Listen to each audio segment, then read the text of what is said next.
स्वर्ग के द्वार पर 4 लोग खड़े थे, जिसमें एक राजा था, दूसरा एक व्यापारी था और तीसरा एक पंडित और चौथा एक गरीब मजदूर था।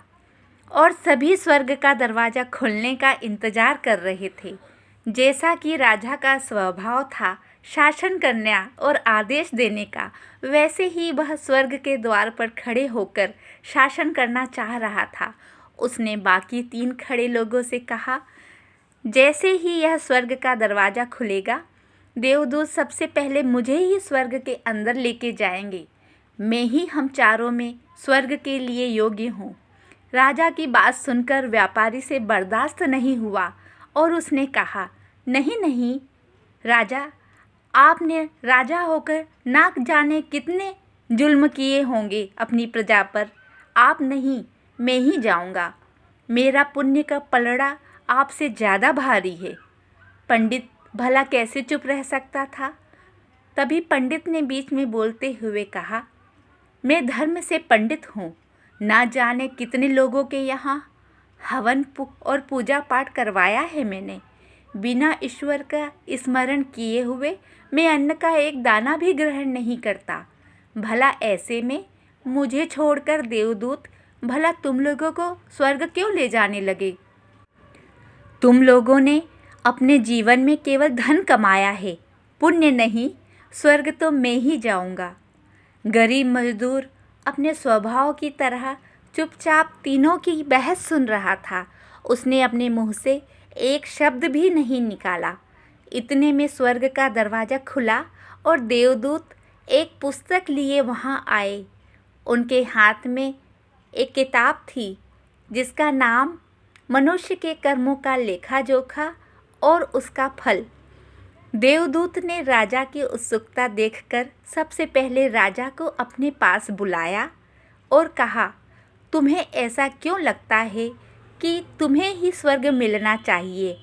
तुमने अपने जीवन में जो अच्छे कर्म किए हों बताओ। राजा ने कहा, मैंने अपनी प्रजा को सुख का ध्यान रखा है, उनकी ज़रूरतों को पूरा किया है।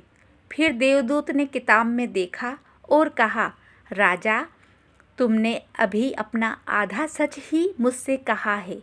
तुमने अपने राज्य के विस्तार के लिए ना जाने कितने युद्ध लड़े और उन युद्धों में हजारों निरपराध लोगों को मारा है, जिससे हजारों स्त्रियां विधवा और बच्चे अनाथ हुए हैं। तुम स्वर्ग के अधिकारी नहीं हो, तुम्हें तो नर्क ले जाया जाएगा। फिर देवदूत ने व्यापारी को बुलाया और कहा, अब तुम बताओ, तुमने अपने जीवन में क्या अच्छे कर्म किए हैं। व्यापारी ने कहा, मैंने भूखों को खाना खिलाया, ज़रूरतमंदों को उचित दान दिया है, यही मेरे अच्छे कर्म हैं।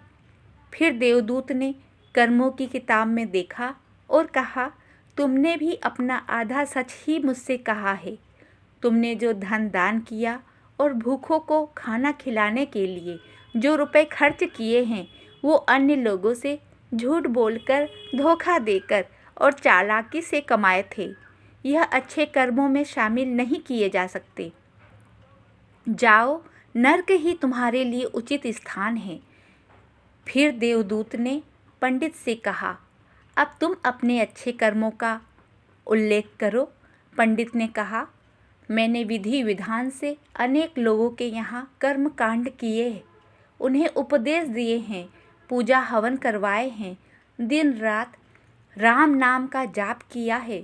फिर देवदूत ने अपने कर्मों की पुस्तक में देखा और बोले, पंडित, हाँ, यह सच है कि तुमने लोगों को उपदेश दिए हैं, पर उन उपदेशों पर स्वयं अमल नहीं किया, उनका पालन नहीं किया।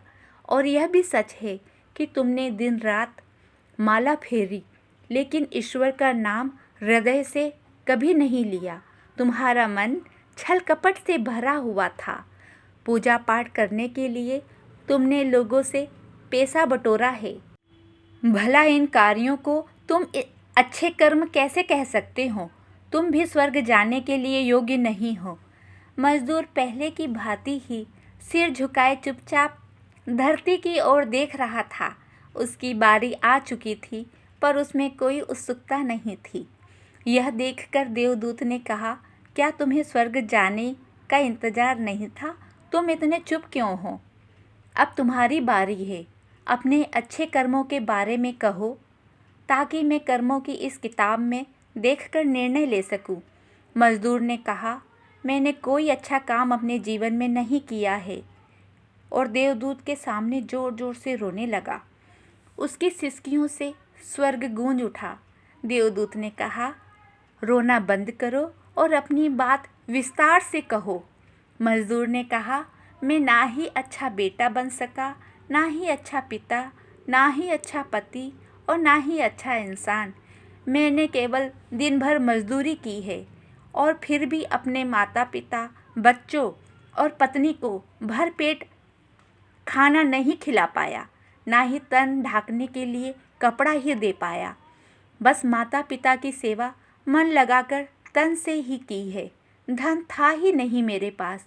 जब ज़्यादा परेशान हो जाता था तो मैं ईश्वर से प्रार्थना करने के लिए और अपने दुख बांटने के लिए मंदिर चला जाता था और उनका धन्यवाद करता, क्योंकि मैंने मुझसे भी दीनहीन लोगों की दशा देखी थी। दान और धर्म करना तो मेरी औकात के बाहर की बात है, इसलिए आप मुझे नरक में ही ले जाएं। देवदूत ने बड़े ध्यान से मजदूर की बात सुनी और कर्मों की पुस्तक में देखा और मुस्कुराकर कहा, पर मैं तुम्हें स्वर्ग ही ले जाऊंगा। देवदूत की बात सुनकर राजा, व्यापारी और पंडित ने ऐतराज जाहिर किया और कहा, हमने तो अपने जीवन में पुण्य कर्म किए हैं, फिर भी हमें आप स्वर्ग नहीं नरक भेज रहे हैं, और यह मजदूर जिसने हमेशा मजदूरी की है, इसे स्वर्ग? यह न्याय ठीक नहीं है। देवदूत ने कहा, हाँ, पर तुमने जो भी अच्छे कर्म किए हैं वो किसी न किसी स्वार्थ से वशीभूत होकर किए। तुम्हारे हर अच्छे कर्म के पीछे तुम्हारा लालच छुपा होता था, जबकि मजदूर ने अपने माता पिता और ईश्वर की भक्ति निस्वार्थ भाव से की है। इसलिए सही रूप से मजदूर ही स्वर्ग का अधिकारी है, आप लोग नहीं। देवदूत ने राक्षस गणों को इशारा किया कि इन तीनों को नरक ले जाएं। राक्षस गण उन्हें कोड़े मारते हुए नरक ले जाने लगे, और वहीं मजदूर को देवदूत सुगंधित फूलों की वर्षा करते हुए स्वर्ग ले गए। धरती पर सही न्याय मिले न मिले, लेकिन ईश्वर न्याय करके ही रहता है और उसके न्याय पर कोई सवाल नहीं उठा सकता। श्री गणेशाय नमः।